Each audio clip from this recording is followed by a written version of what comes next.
Hello guys, welcome back to the channel. तो जैसा कि आप लोग स्क्रीन पे देख पा रहे हैं, department of science and technology की तरफ से DAAD फेलोशिप है। जर्मन और इंडिया के बीच में एक्सचेंज प्रोग्राम होता है।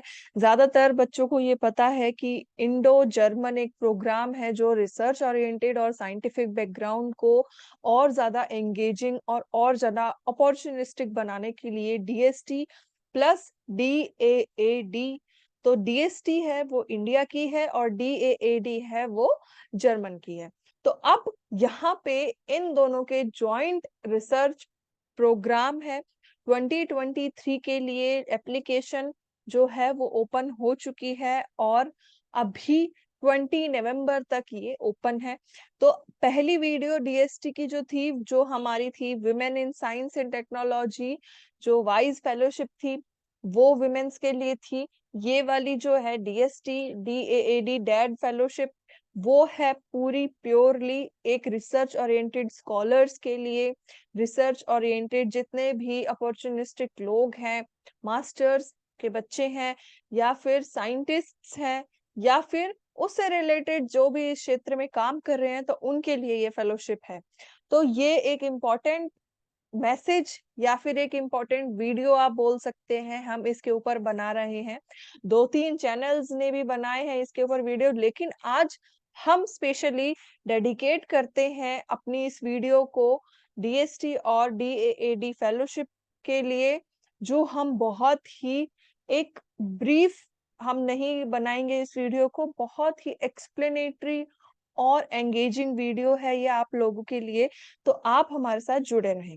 तो अनाउंसमेंट 2023 के लिए है Indo German joint research collaboration, इसका नाम है। लॉन्च डेट हालांकि ये 5 अक्टूबर को हो चुकी थी, बट अभी ये 20 नवंबर तक ओपन है 5 बजे तक। तो ये 5 बजे इंडिया का यहाँ इन्होंने टाइम दे रखा है, टाइमलाइन। और अनाउंसमेंट 23 के लिए है। डिपार्टमेंट ऑफ साइंस टेक्नोलॉजी की तरफ से है DST। मेनली इस फेलोशिप में क्या होता है कि एक प्रोजेक्ट दोनों कंट्रीज के बीच में दिया जाता है और उन दोनों प्रोजेक्ट के बीच में जो कंट्रीज है जिनको ये प्रोजेक्ट दिया गया है, उसको फंड करता है DAAD एंड DST। अब जब आप इंडिया से अप्लाई कर रहे हैं तो आपकी जो गवर्निंग बॉडी होगी वो DST होगी, और उसी के अकॉर्डिंग आप सारी गाइडलाइंस को फॉलो अप करते हुए एक प्रपोजल बनाएंगे। इस जो PDF है ये हमने डाउनलोड करी है DST के ही ऑफिशियल वेबसाइट पे। तो अगर आपको PDF चाहिए तो हमारे टेलीग्राम चैनल से आप लोग ले सकते हैं। तो ये प्रोग्राम होता है पूरा purely on the basis of science, scientific जो भी प्रोजेक्ट है साइंस रिलेटेड, इंटरडिसिप्लिनरी या फिर जितने भी बैकग्राउंड्स हैं उसके लिए। एक एक चीज इन्होंने इसमें बहुत ही बेहतरीन तरीके से समझाई हुई है, और वो क्या है कि आपको किस किस तरीके से ये अप्लाई करना है और कहीं भी आप एप्लीकेशन पार्ट में कहीं भी पीछे ना रहे। इसीलिए इस चीज को आपको ध्यान से पढ़ना है। एग्रीमेंट साइन है DAAD और DST में। जो इंस्टीट्यूट है वो दोनों फंड करेंगे। DAAD जर्मन पीपल को फंड करेगा और DST इंडियन पीपल को फंड करेगी। जो प्रोग्राम का मेन एम है वो है जो प्रोजेक्ट बेस्ड पर्सनल एक्सचेंज, और ये एक्सचेंज दोनों दोनों क्षेत्रों में दोनों कंट्रीज के बीच होगा। और किस किस लेवल पे होगा?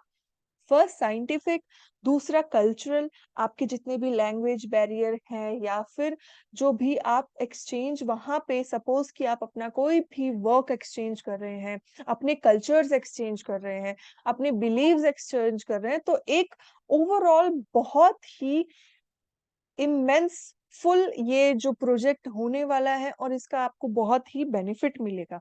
तो आओ, जितने भी ग्रुप्स हैं, जितने भी इसके अंदर टारगेटेड ऑडियंस है, वो देखते हैं। तो है scientist, researchers, university professors, post doctoral researchers and doctoral students. तो ये मेनली जो बैकग्राउंड है, यही 6 लोगों को इनको बैकग्राउंड रहने वाला है। कौन कौन से साइंटिस्ट हो सकते हैं या फिर कोई रिसर्चर्स हो सकते हैं, यूनिवर्सिटी के प्रोफेसर्स हो सकते हैं।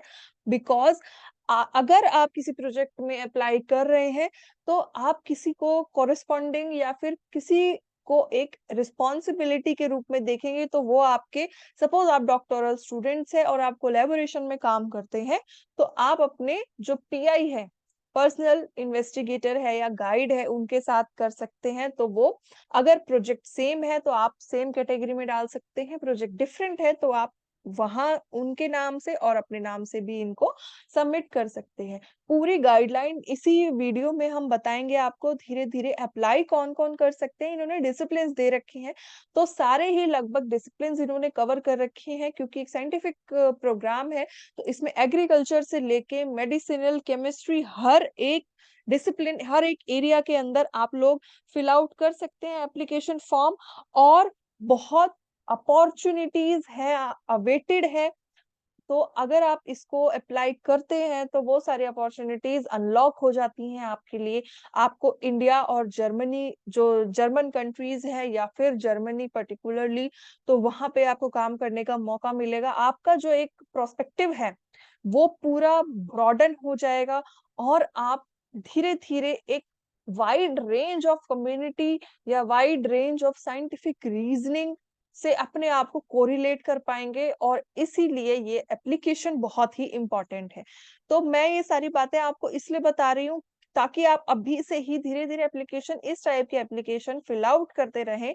अगर आप पोस्ट डॉक में है या अपने डॉक्टोरल प्रोग्राम में है तो आप हर साल अप्लाई कर सकते हैं। हर साल इसके एप्लीकेशन ओपन होते हैं, जैसे डीएसटी में वाइज फेलोशिप है और इंडो जर्मन प्रोग्राम है, इंडो जापान प्रोग्राम है, बहुत सारे इंडिया और ऑस्ट्रेलिया के बीच में एमओयू है। तो ये बहुत सारी अपॉर्चुनिटीज आपको यहाँ पे मिलेगी। प्रोग्राम है, डिसिप्लिन ओपन है, agriculture science, veterinary medicine, forestry engineering, earth science, mathematics, theoretical, बहुत सारे डिसिप्लिन है, आप चेकआउट कर सकते हैं। अब आपको करना क्या है, इसके साथ जो भी पूरे जो फंड है या फिर पूरे प्रोजेक्ट के दौरान आपको क्या क्या चीजों की जरूरत पड़ेगी, तो वो इसमें अच्छी तरीके से दे रखी है। यहाँ पे लिख रखा है कि अगर कोई रिसर्च ग्रुप है, आप एक रिसर्च ग्रुप में भी काम कर सकते हैं और इंडिविजुअल भी वहां पे काम कर सकते हैं। कोई रिसर्च ग्रुप है और वो ग्रुप लीडर या फिर जो भी डॉक्टोरल स्टूडेंट्स को रिप्रेजेंट करता है, तो उस केसेस में जो टोटल नंबर पार्टिसिपेंट्स है बोथ साइड, वो 3 से ज्यादा नहीं होने चाहिए। मतलब 3 इंडिया के और 3 जो जर्मन कंट्री है वहां से। तो ये 6 इन टोटल, 6 आपके पास मेंबर होने चाहिए अगर आप कोई रिसर्च ग्रुप में कर रहे हो, वहां पे काम या अप्लाई कर रहे हो। एप्लीकेशन हमेशा डीएसटी या फिर डीएएडी के थ्रू ही जाएगी, कोई और इसमें पैरेलल एप्लीकेशन नहीं जानी है। साइंटिफिक कम्युनिटी से आप बिलोंग करते हो तो आपके पास एक फुल प्रूफ साइंटिफिक प्रपोजल होना चाहिए बोथ साइड से। मतलब कि आपको सबसे पहले क्या करना है, सबसे पहले ये जो 20 नवंबर तक एप्लीकेशन ओपन है, सबसे पहले आपको वहां पे कोई एक रिसर्च वर्क या फिर एक इन्विजिलेटर ढूंढना है जो आपके काम के साथ मैच करे, एंड देन आप उसके साथ कोलैबोरेट करके एक रिसर्च प्रपोजल इसमें डालें। तो ये एक बहुत लंबा प्रोसेस है। अगर आप एडवाइस लें तो आप अपना जो पूरा 1 मंथ का ये टाइम पीरियड है, ये आप यूटिलाइज कर सकते हैं। स्ट्रक्चर्ड वे में इसको बना सकते हैं कि आपको within 1 week, within 10 days आपको कोलैबोरेटर्स से बात करनी है, ईमेल करना है, उनके जवाब लेने हैं। एक प्रोजेक्ट पूरा जो रनिंग प्रोजेक्ट है उसको किस तरीके से आपको डिफाइन करना है, तो आप ये टाइमलाइन अपने हिसाब से सेट कर सकते हैं। जो फंडिंग पीरियड होगा वो आपका स्टार्ट होगा जून 2024 के बाद ऑनवर्ड्स। तो फंडिंग पीरियड आपको ध्यान रखना है। फाइनेंशियल जो मेजर्स हैं वो क्या क्या है कि आपका जो पूरा प्रोजेक्ट एरिया है, जो जिसको प्रोजेक्ट प्रपोजल सपोर्ट करेंगे, वो पार्टनर इंस्टीट्यूशन में जो भी है फाइनेंशियल सपोर्ट, तो वो सिर्फ पार्टनर इंस्टीट्यूशन में ही होगा। शॉर्ट टर्म स्टेज हो गए जो साइंटिस्ट एंड डॉक्टोरल स्टूडेंट्स के लिए है, उनके लिए मैक्सिमम ड्यूरेशन जो साइंटिस्ट का स्टे होगा वो 30 डेज पर विजिट पर ईयर होगा। डॉक्टोरल स्टूडेंट्स का 50 डेज पर विजिट पर ईयर होगा। तो आपको ये ध्यान रखना है कि आपका जो भी एक्सचेंज प्रोग्राम है वो दोनों ही जो रिलेवेंट इंस्टीट्यूट है उसी में ही होना चाहिए। प्लस शॉर्ट टर्म स्टेज होने चाहिए आपके, जो साइंटिस्ट है उनके 30, जो डॉक्टोरल स्टूडेंट्स हैं उनके 50। तो ये आपको, यदि आप इंडिया से हैं तो आपको डॉक्टोरल स्टूडेंट है तो आपको 50 डेज वहां जर्मन कंट्रीज या जर्मनी में स्टे करना पड़ेगा। और वहां के अगर लोग हैं तो उनको इंडिया में 50 डेज यहाँ स्टे करना पड़ेगा, तभी ये प्रोग्राम पूरा होगा और आपको पूरे प्रूफ इसमें सबमिट कराने पड़ेंगे। जो वैलिडिटी है प्रोजेक्ट की वो है 26 तक, 24 से लेके 26 तक। टोटल आपकी 4 विजिट होनी चाहिए जो इंडियन एप्लीकेंट्स हैं, और ये सारा प्रोसेस फंडेड होगा डीएसटी से। तो आपको सबसे पहले प्रोजेक्ट बनाना है, प्रोजेक्ट बनाने के बाद आपको सबमिट करना है। सबमिट अगर आपका सिलेक्शन हो जाता है तो जून 24 से आपकी फेलोशिप ओपन होगी, और 1 साल में आपको मैक्सिमम 30 डेज का वहां पे विजिट करना पड़ेगा और 50 डेज का विजिट करना पड़ेगा। वो आप अपनी क्राइटेरिया के हिसाब से देख सकते हैं। जो भी वहां के इंटरनेशनल ट्रेवल है, डोमेस्टिक है, वीजा फेयर या फिर मेडिकल एश्योरेंस इंश्योरेंस है, वो डीएएडी वहां की जो फंडिंग एजेंसी है वो आपको ग्रांट करेगी। तो और DST on the other hand, वहां यहाँ के इंटरनेशनल स्टूडेंट सपोज जो जर्मन कंट्री से आए हैं तो वो डीएसटी यहाँ पे सपोर्ट करेगी। आपका डीएसटी एंड डीएएडी से फुल सपोर्ट होगा। आपको जो जितने भी एक्सपेंसेस है उन सब का, चाहे वो ऑफिस सेटअप है या फिर इक्विपमेंट्स का है या कंज्यूमेबल्स है या जो भी डॉक्यूमेंटेशंस है या फिर फोटोकॉपीज जितने भी है, आपको उसका प्रूफ जरूर रखना है ताकि वो आपको फंडेड कर सके आसानी से। अब इसमें एक चीज और लिख रखी है कि क्लियरली आपको क्या फंड नहीं किया जाएगा। तो वो होंगे प्रोजेक्ट्स जो कॉरपोरेशन जो रिसर्च टेक्नोलॉजीज में है, सेम टॉपिक में है, कोई भी अदर मोड से फंडेड है वो नहीं किया जाएगा। स्किल एनहेंसमेंट प्रोजेक्ट्स नहीं फंड किया जाएगा। बाइलेटरल कोलैबोरेशन है which form only a part of an otherwise multilateral collaboration, वो फंड नहीं किया जाएगा। लैंग्वेज कोर्सेज नहीं फंड किए जाएंगे। इंडिविजुअल स्कॉलरशिप नहीं फंड की जाएगी। सेमिनार इवेंट्स, कॉन्फ्रेंस पार्टिसिपेशन और जितने भी एक्सपेंसेस है बेसिक फैसिलिटीज के, वो आपको यहाँ पे फंड नहीं किए जाएंगे। तो ये क्लियरली मेंशन है इस पीडीएफ के अंदर। अब सिलेक्शन क्राइटेरिया क्या होने वाला है? सिलेक्शन क्राइटेरिया जो है वो डीएसटी और डीएडी डिसाइड कर चुकी है। क्या होने वाला है? एक तो quality of the project, clear. उन क्वालिटी में क्या आता है? क्लैरिटी। क्लैरिटी मतलब जो प्रोजेक्ट के गोल है, मेथोडोलॉजी है, वो क्लियर होनी चाहिए कि आपको एक्चुअली करना क्या है, और वो रिलेटेड होना चाहिए इंडिया एंड वहां पे जो जर्मन पीपल है उनके अकॉर्डिंग, जो वहां पे काम हो रहा है लेबोरेटरीज में या फिर रिसर्च प्रपोजल्स में, वो एकदम गोल क्लियर होना चाहिए। उसी क्लियरिटी के बेसिस पे वो आपको यहाँ पे स्पॉन्सर करेंगे और सेलेक्ट करेंगे। साइंटिफिक सिग्निफिकेंस, उस टॉपिक की, पर्टिकुलर टॉपिक की या तो कोई नया इनोवेशन होना चाहिए या तो उसका स्कोप होना चाहिए फ्यूचरिस्टिक। फिजिबिलिटी जो है रिसर्च वर्क की, फिजिबल होना चाहिए और रेसिप्रोकल होना चाहिए, समझे?